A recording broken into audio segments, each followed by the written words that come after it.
வணக்கம் மக்களே, ஒரு முக்கியமான விஷயம் இன்றைக்கு உங்களுக்கு சொல்ல போகிறேன். இந்த கை கால் இழுக்கிறது, பாரிசவாதம், ஸ்ட்ரோக் என்று கதைச்சிருப்பினோம்.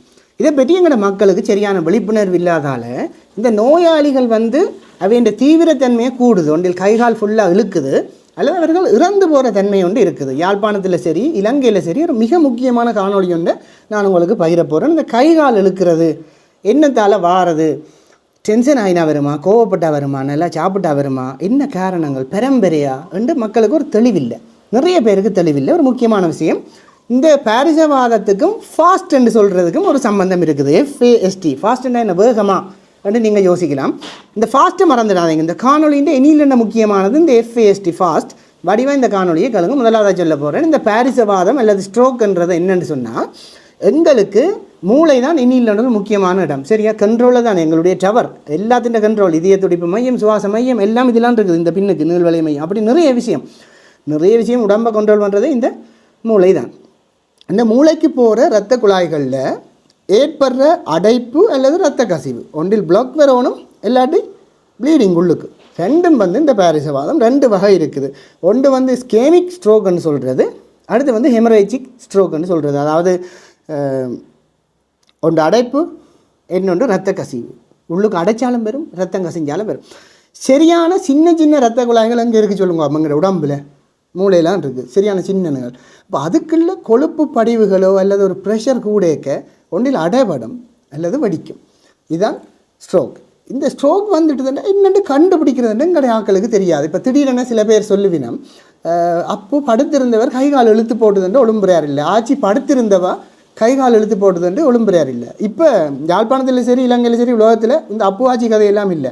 அண்ணா தம்பி என்று இள வயதில் கூட இதுகள் வருது. அப்போ அவை படுத்திருந்தவ இந்த மாதிரி அறிகுறி இருக்குண்டு, அறிகுறி பாரிசவாதம் வந்துட்டால் என்ன அறிகுறி என்று மக்களுக்கு தெரிய வேணும். இதுக்கு தான் மிக முக்கியமாக சின்ன பிள்ளைகளுக்கும் விளங்குற மாதிரி சொல்கிறேன். ஃபாஸ்ட், FASTன்னு ஞாபகம் அறிகுறி.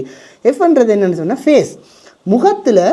இப்போ ஒரு அதிபர் எனக்கு தெரிஞ்சு ப்ரேயரில் உரையாற்றி கொண்டிருந்தவர், அவர்கிட்ட திடீரென்னு அந்த வகையில் நாங்கள் மாணவர்கள் அப்படி இழுபட்டு போச்சு. இழுபட்டு அதிலே அவர் விழுந்துட்டார். முகம் ஒரு விகாரமானதாக, ஒரு வாய் ஒரு பக்கம் இழுபட்டு அல்லது பேச்சுகள் சரியாக வராத மாதிரி, நாங்கள் சொல்லிக்கொள்கிற விளங்காத மாதிரி, ஒரு டென்ஷன் ஆகின மாதிரி, வேர்த்து அப்படி இருந்தால், முகம் ஒரு இழுபட்ட மாதிரி இருந்தால் ஃபேஸ், அதான் ஃபாஸ்ட். இந்த முதலாவது பாரிசவாதமாக இருக்கலாம். அடுத்தது இதான் மிக முக்கியம். படிவாக்கலுங்கோ, இந்த மூளை என்ற எங்களோட வலது பக்கத்தை கண்ட்ரோல் பண்ணுறது மூளை என்ற இடது பக்கம், எங்களோட இடப்பக்கத்தை கண்ட்ரோல் பண்ணுறது மூளை என்ற வலது பக்கம் என்று சின்ன பிள்ளைகளுக்கும் தெரியும். எனக்கு இந்த கை வழங்குதுன்னா அது மூளை என்ற இஞ்சால் பக்கத்தில் தான் கண்ட்ரோல் வருது, வலது கை பக்கம். இடக்கை என்ன இஞ்சால மாறி யோசிங்க.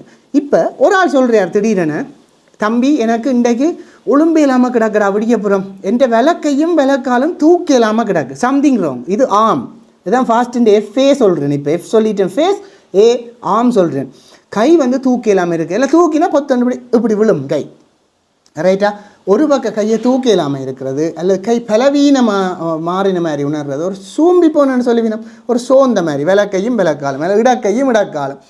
இப்படி என்றால் நீங்கள் சந்தேகப்படணும் இது பாரிசவாதமாக இருக்கலாம்ண்டு. இப்போ விளங்குதா? கனவேருக்கு இந்த விஷயம் தெரியாது. என்ன FA சொல்லிட்டேன், S என்னன்னு சொல்ல போகிறேன். ஸ்பீச், பேச்சு, கதைக்கு வினம். இப்போ சில பேர் சொல்லுவீங்க, அப்போ என்னென்ன செய்யுது, தம்பி எனக்கு இது செய்யும் மாதிரி ரெண்டு அப்படி கொஞ்சம் இழுபட்டு சொல்கிற சரி அப்படிங்க. அப்போ நாங்கள் கேட்குறோம், ராத்திரி என்ன சாப்பிட்டே நீ, அவர் சொல்லுவார் 3 மணிக்கு ஒழும்பினான். சம்மந்தம் இல்லாத கதை. நாங்கள் கேட்குறோம் என்ன சாப்பிட்டேன்னு 3 மணிக்கு ஒழும்பினான். ஒரு கன்ஃபியூஷனாக ஸ்பீச், ஒரு சம்மந்தம் இல்லாமல். இது எத்தனை என்று கேட்க 5 தம்பி 2 பேர், சம்திங் ராங். அவருக்கு சரியாக புரிஞ்சு கொள்ள முடியலை. ஸ்பீச் எஸ்எம் பிரச்சனையாக இருக்குது. அடுத்து என்ன மிஞ்சி கிடக்கு, FASTயில் மறக்காமல் இந்த காணொலி எல்லாருக்கும் பகிர்ந்துடுவோம். எங்கள் ஜனத்துக்கு நிறைய பேருக்கு தெரியாது. ஆச்சு எல்லாரும் இந்த காணொலி எனக்கு தெரியும், எந்த காணொலி நிறைய வயசானாக்கள் மக்கள் பார்க்குறீங்க, முழு பேருக்கும் பகிர்ந்து விடுங்க. என்னென்ன நிறைய பேர் தெரியாது மக்களே. உடனே இதெல்லாம் வந்தாலும் உடனே வச்சு பார்த்தோன்றிருக்கிறேல ஆளை உடனே ஹாஸ்பிட்டலுக்கு கூட்டி கொண்டு போகணும். ஒரே ஒரு பிரச்சனை, அந்த உடம்பை சூடாக வச்சுருக்கணும். நாங்கள் இப்போ ஹாஸ்பிட்டலுக்கு போகிறோம்னுட்டு டாக்டர் நாங்கள் ஒருக்க வாஷ் பண்ண ட்ரை பண்ணுவோம். 7 மாணவரை அதை தவிர்க்கணும். அப்படி என்ன சுடு தண்ணி, ஏனெண்டா அவர்கிட்ட உடம்பை நாங்கள் குளிர விடக்கூடாது. அந்த டைம், நேரம், உடனடியாக நேரத்துக்கு கொண்டு போகணும். மேக்ஸிமம் எவ்வளோ நேரம் பண்ணி இருக்குது அதை சொன்னால் அந்த நேரம் சேனம் வச்சு கொண்டு இருக்கும். இதெல்லாம் யோசிக்கவே தேவையில்லை, உடனடியாக கிளம்ப வேண்டியதான். இந்த பாரிசவாதம் இப்போ எங்களோட மக்களில் 20-25 வயதுலேயும் வருது, 35-40 சாதாரணமாக இப்போ வர வலிக்கிட்டுது. ஏன்னா எங்கட ஆக்களோட சாப்பாடுகள் உடற்பயிற்சிகள் எல்லாம் கடன் விளையாட்டுகள் தானே, ஒன்றும் இல்லை. மன அழுத்தம், தண்ணி அடிக்கல், தம்மடிக்கல், புகையிலை பொருட்கள் பயன்பாடு, மதுப்பாவனை பயன்பாடு, பரம்பரை தாதப்பணிக்கு இருந்தால் அது ஒரு ரிஸ்க் இருக்குது. அடுத்தது அப்போ இதை பற்றி என்ன செய்தால் என்னத்தால் இதுகள் வருது, இது என்னத்தை இந்த பாரசவாதத்தை தூண்டுற காரணிகள் என்னன்னு பார்த்தா, முதலாவது உயர் குருதிய முக்கத்தை பார்க்கணும். நாங்கள் ப்ரெஷரை கண்ட்ரோலில் வச்சுருக்கணும். இப்போ ப்ரெஷரை கண்ட்ரோலில் வச்சுருக்கிறேன்னா உப்புலேருந்து சாப்பிட்ற கொழுப்பு சாப்பாடுலேருந்து எல்லாத்தையும் கவனமாக இருக்கணும். கொலஸ்ட்ரோலை கண்ட்ரோலில் வச்சுருக்கணும். நீரிழிவு சலரோகம் சகல ரோகம்னு சொல்லுவினோம், ரைட்டா? கணக்க விஷயம். இப்போ நீரிழிவை கண்ட்ரோலில் வச்சுருக்கணும். எங்களுடைய வைத்திய சிவன் சுதன் ஐயா சொல்லுவார், எதிரிக்கு நாங்கள் பழி வேண்டணுமெண்டா விஷம் கொடுக்க தேவையில்லை, சோடாவை கொடுக்கணுமெண்டா ஐயா சொல்லுவார். அப்படி இதுகளையெல்லாம் நாங்கள் அளவாக எல்லாம் எடுக்காமலே விடுறது நல்ல நஞ்சு. அப்போ நீரிழிவை கண்ட்ரோலில் வச்சுருக்கணும். உயர் குருதி இயக்கத்தை கண்ட்ரோலில் வச்சுருக்கணும். அதோட தொடர்பட்ட சாப்பாடுகள் இனிப்பு சரி, உப்பு சரி, எண்ணெய் சரி அளவாக பயன்படுத்தணும்.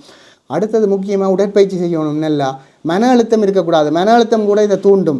மன அழுத்தம் ரத்த கசிவு எல்லாம் டென்ஷன் ஆகினா ப்ரெஷர் கூடும். அப்போ உள்ளு கொண்டில் அடைக்கும் அல்லது வெடிக்கும். அப்போ பிரச்சனை. அடுத்தது நாங்கள் மதுபாவனையை பயன்படுத்துகிறத விட வேணும். இந்த மாதிரியான விஷயங்களில் மிக அவதானமாக இருக்கணும். வாரத்துக்கு ஒரு 150 மணித்தியாலமாவது ஒரு கிழமைக்கு 7 நாளையும் சேர்த்து 150 மணித்தியாலமாவது நாங்கள் உடற்பயிற்சி செய்திருக்க வேண்டும்.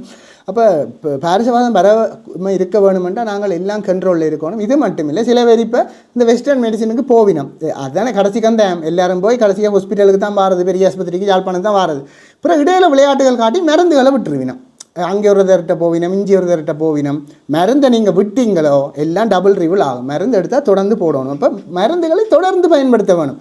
மருந்தை நாங்கள் விட்டோம்ண்டா அப்புறம் நீங்களே உங்களுக்கு ஒரு டாக்டர் விளையாட்டு காட்டினீங்களா டாக்டர் சொல்கிறத அவமதித்து போட்டு அது வருத்தம் ஊற்றி பாரசவாதத்தை தோற்றுவிக்கலாம். அப்போ இதய நோயாளிகள், நீரிழிவு நோயாளிகள், கொலஸ்ட்ரால் நோயாளிகள், உயர் குருதி அமுக்கம் இருக்கிறார்கள் எல்லாரும், ப்ரெஷர் இருக்கிறார்கள் எல்லாரும் மிக அவதானமாக இருக்க வேணும். தரப்பட்ட மருந்துகளை ஒழுங்காக எடுக்க வேணும். நாங்கள் என்ன செய்தால் இதை தடுக்கலாம்னு பார்ப்போம். ப்ரெஷரை கண்ட்ரோலில் வச்சுருக்கிறது, நீரிழிவு வராமல் இனிப்பு, இந்த சோடாக்கள், உதுகள், இனிப்புகள், சீனி எல்லாம் பில்லங்கந்தான், வெள்ளையெல்லாம் பில்லங்கந்தான்.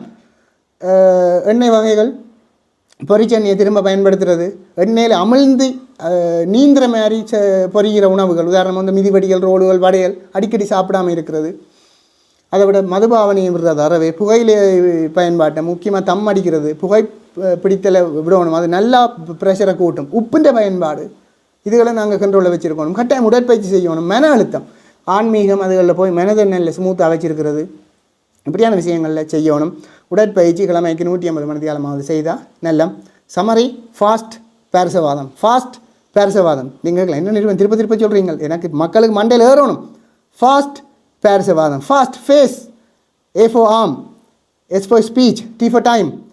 முகம் பிரச்சனை, கைக்கு இழுக்குது, ஸ்பீச் பேச்சு தளம்புது, டைமுக்கு ஹாஸ்பிட்டலுக்கு கொண்டு அப்போ ஆச்சியோ தம்பியோ தங்கச்சியோ கூட்டி கொண்டு ஓடும். மறக்காமல் அதை மட்டும் செய்யாத. இந்த காணொலியும் அப்படி ஒருக்கா ஷேர் பட்டனை தட்டி விட்டேன்டா, ஒற்று உயிர் காப்பாற்றினா, ஒற்று உயிர் வேலைக்கு போய் காப்பாற்றினா அந்த புண்ணியம் எனக்கும் இந்த பரம்பரைக்கும் என்னுடைய மக்களுக்கும் தான், வியூவர்ஸ் உங்களுக்கும் தான். மறக்காமல் அதை செய்வீங்கள் என்று நம்புறேன். மறக்காமல் இது தொடர்பான கருத்துக்களை கேளுங்கோ. இப்படி உங்களோட குடும்பத்தினர் பாதிக்கப்பட்டால் அந்த அனுபவங்களையும் கீழே கட்டாயம் வழி விடுங்க. தம்பி நீங்கள் சொல்கிற மாதிரி தான் எங்களுடைய அப்புக்கும் ஆட்சிக்கு நடந்து அந்த நேரம் எனக்கு தெரியலை ராசா. இப்படி அவர் சொன்னவர் கை கழுக்குது, காலு கழுக்குது, ஏதோ தாறுமாறி மாறாட்ட கதைகள் கதைச்சவர். எங்களுக்கு பாரசவாதம் வேண்டாம் என்னென்று விளங்கலை, என்னத்தால் வருமன்னு தெரியலை. அப்போ கொண்டு பிந்தி போச்சு, ஏதோ மூளைக்கு அடைப்பண்டிச்சினம், சிடி ஸ்கேன் எடுத்தினம், ரத்த கசி வண்டிச்சினம். அப்போ இப்போ இல்லை என்ற கருத்துக்கள் வரலாம், இல்லை ஆச்சி இல்லை தம்பி என்று வரலாம். எனவே இந்த காணொலியை மறக்காமல் உங்களோட கருத்துக்கள், உங்களுடைய அனுபவங்களை கீழே போடுங்க. மறக்காமல் இந்த காணொலி எல்லாருக்கும் மீண்டும் கெஞ்சி கேட்குறேன், ஷேர் பண்ணி விடுங்க. தமிழ் எந்திரனில் இப்படி நல்ல வீடியோக்கள் வரும், அல்லது நிறுவன் நட்கும் ராஜான்ற பக்கத்தில் முகப்புத்த பக்கத்தில் வரும். விரும்பினால் லைக் பண்ணி அல்லது ஷேர் பண்ணி சப்ஸ்கிரைப் பண்ணி வச்சுருந்தா உங்களுக்கு இந்த நோட்டிஃபிகேஷன் இந்த அல்காரிதம் கொண்டு வந்து விடும், என்ற வீடியோக்களை கொண்டு வந்து விடும். பார்க்கலாம். மக்களுக்கு பிரியோசனமான விஷயங்கள் தொடர்ந்து வரும். நன்றி மக்களே, பாய்.